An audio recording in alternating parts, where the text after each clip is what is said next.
Coming from the farthest reaches of the universe to challenge the worst toy repairs on Earth is the most powerful hero ever, toy-polloi.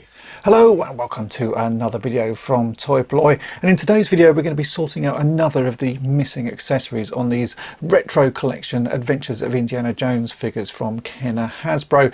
Now, I've bought all of the figures that they've released for this line because although they are not perfect, they are a great way to get some sort of retro style figures, because these figures, the original ones anyway, are incredibly hard to find here in the UK. So I've picked up as many as I possibly can. They've obviously re-released the original version of Indy. That's actually not a bad figure. He was missing one key accessory, which was his bag, so I've already made that for him.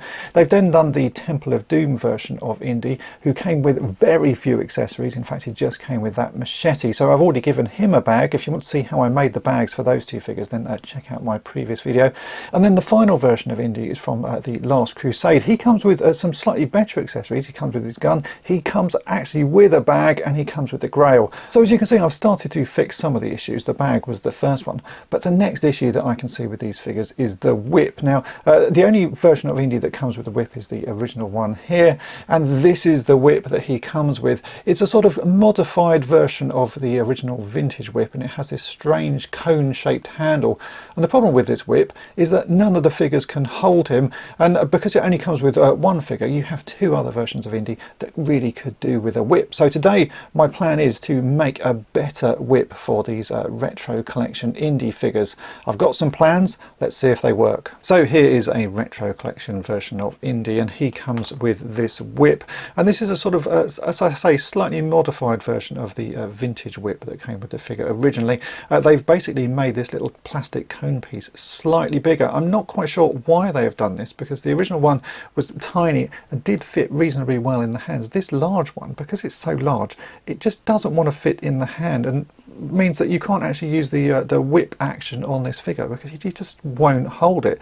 It seems a really sort of flawed design, and I'm still amazed that it got through the design process. At some point someone must have gone, this is a bit rubbish, why don't we do it properly?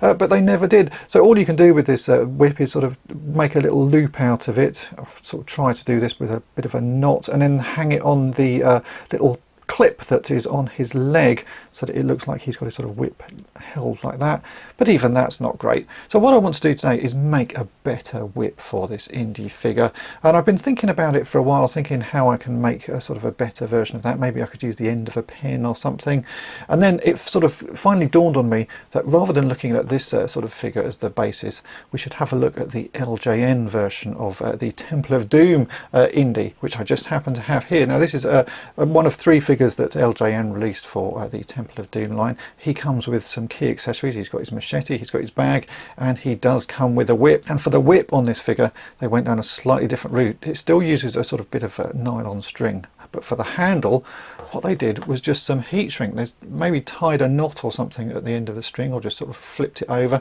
and then put a bit of heat shrink over it. And although it doesn't look amazing, it does work very well as a sort of thing for Indy to hold. It actually fits very snugly in his hand, and he can hold it in either hand.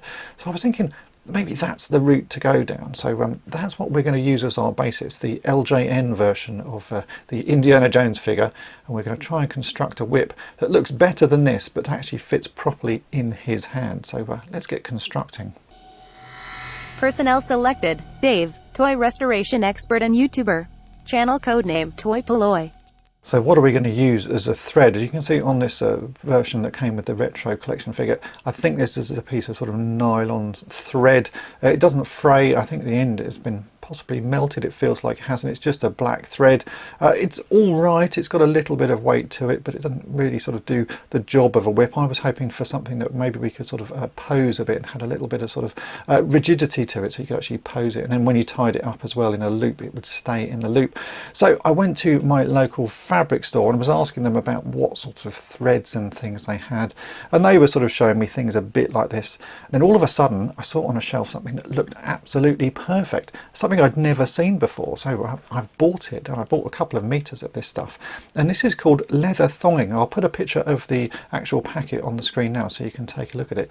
It's about 1mm in diameter, and it is actually made out of leather. You can also see that it has a sort of brown shiny finish to it, and this looked perfect because obviously a whip is made out of leather, so using something that's sort of tiny and made out of leather seemed like a good idea. It's also fairly stiff, so you can actually sort of shape it a bit. If I bend it here, you can see that it does actually hold its shape, so you could make some quite interesting patterns. So as I say, I bought 2 meters of this, and this will be the basis for this new whip. I'd never seen it before, but I've had a quick look online and you can easily buy this stuff. So this is what we're going to use. So we need to cut a length of this. Looking at this original whip here, you can see it's not particularly long. If I put it onto the cutting mat so we can measure it, that's about 10 centimeters long, which feels really short. So I'm going to cut a piece of this leather thonging. I'm going to say let's use 15 centimeters. That may be too long, we can always trim it down, but let's start with a 15 centimeter length like that, and that will be the basis now for our new whip. Now we've got to add the handle to these whips, and for that I am going to be using heat shrink, so very similar to how the LJN whip is created. I have quite a few sort of bags of bits of heat shrink. You can buy this stuff online. It's the thing that you use for insulating bits of wiring, so if you're doing a bit of soldering, you'd put a piece of this over and you heat it up and it shrinks down and it stops you getting any sort of short circuit. So I've got various lengths and various diameters of this, and here are a few little pieces out of those bags. So these are fairly sort of thin pieces. I think this one is about 2mm diameter, and this one looks to be about 3.5 millimeters. And the idea is I'm actually going to sort of layer it up. I'm going to put a thin piece over, then I'll put a slightly thicker piece over just to sort of give it a bit of a handle. So we need to cut some lengths of this. It's a very sort of easy to use stuff. You just sort of cut little lengths of it off and then heat it up. I've got a heat gun which I'll show you in a minute, and that shrinks it down. So we need a sort of a centimeter's length to start with. So I'm going to cut 3 sort of 1 centimeter lengths off, because I'm making 3 here because I've got a few of these Indies.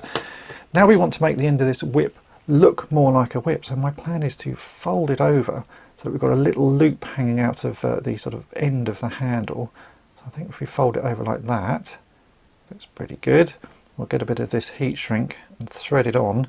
I'm hoping that this will fit through. It's quite a small piece of heat shrink, but I reckon with a little bit of pushing and poking we can get this to go through.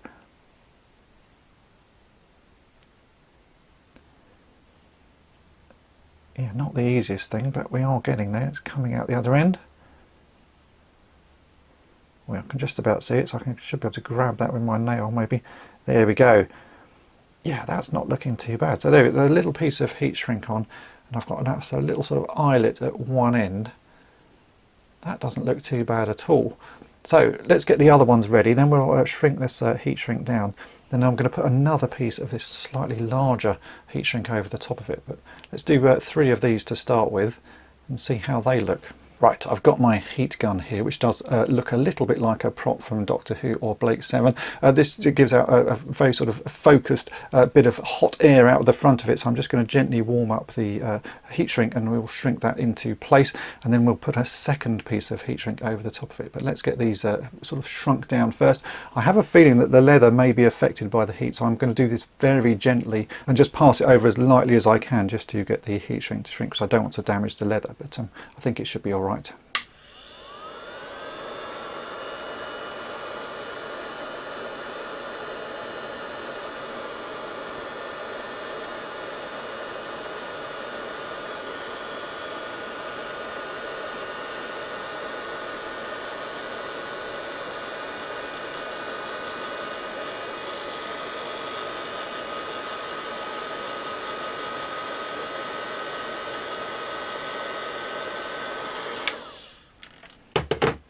Okay, that's not looking too bad. You can see actually that one just started to bend a little bit. I think the leather is going to be affected by this heat. So yeah, there's the 3 basic pieces. Now what I want to do is put a slightly longer and slightly sort of fatter piece of heat shrink over the top of this that will clasp the ends. I need to cut a piece off that's possibly maybe sort of 1.5 centimeters long. So try that and see what it looks like. So just a little bit longer, and this will make it look a bit more like a handle. So let's just cut that off. We'll put that over the end again. I don't want to sort of cover up the loop, so I'm going to move it slightly forwards like that. That's looking good. So let's get the heat gun on that and see how it looks.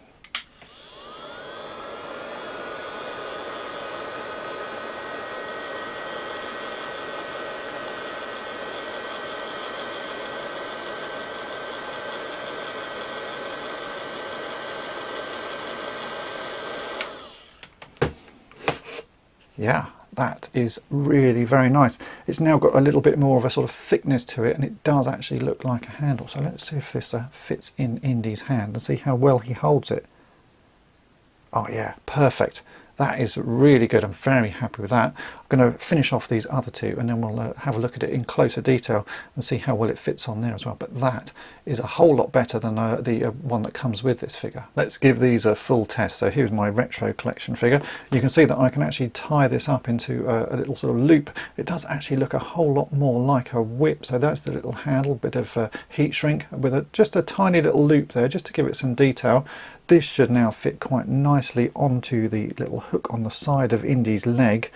I think that will hang better than the one that came with it. Yeah, that's pretty convincing. I'm very happy with how this looks.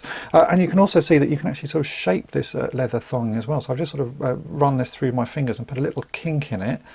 And it looks like a sort of a whip in action, and that does again fit very snugly in his hand, and he can actually hold it, unlike the other one. This one actually stays in place, so that's a whole lot better. It's exactly what I wanted. This original whip, although they've sort of copied the vintage one, they didn't do a particularly good job of it. I think this is a much better way of doing it. So taking a cue from the LJN version of the Indy figures, I think this is the way to do it. So I'm now going to replace all of the whips on these retro collection figures, and we'll see what they look like.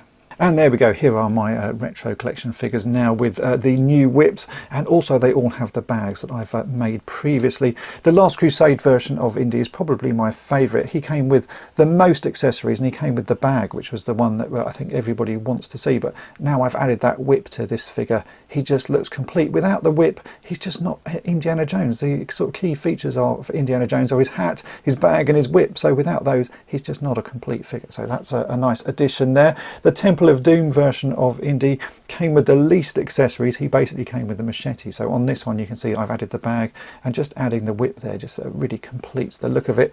And then we have the original version of the Indy figure here, who didn't come with a bag, so I've added that. And then I've added the new version of the whip, which just means that he can actually hold it, because previously that other whip just won't stay in his hand. So it's a simple upgrade, but I think it's one that's well worth doing. It's always disappointing when you get figures that aren't just quite right, and these things could very easily be fixed by the toy companies, and I really wish that Hasbro had put just that little bit more thought into these, adding bags to these figures, making a better whip. It just makes it for a better toy and a better thing to play with, and something that you can also use in dioramas and things like that. So a simple addition is this better whip. So all you need is some of this strange material that I've not seen before, but it's called leather thonging, and it's really ideal for making whips for these figures. So I'd suggest going and grabbing some and doing this quick upgrade. If you've enjoyed this video, then I'd suggest that you check out some of my other retro adventures of Indiana Jones collection videos. I've been doing quite a lot of them recently, doing all sorts of things to these figures, so go and check those out. Make sure to hit the subscribe button and tap the bell to be notified each time I upload a new video, and thanks for watching. Thanks for watching toy-polloi. Subscribe for more great videos. You can also follow toy-polloi on Twitter, Facebook, and Instagram.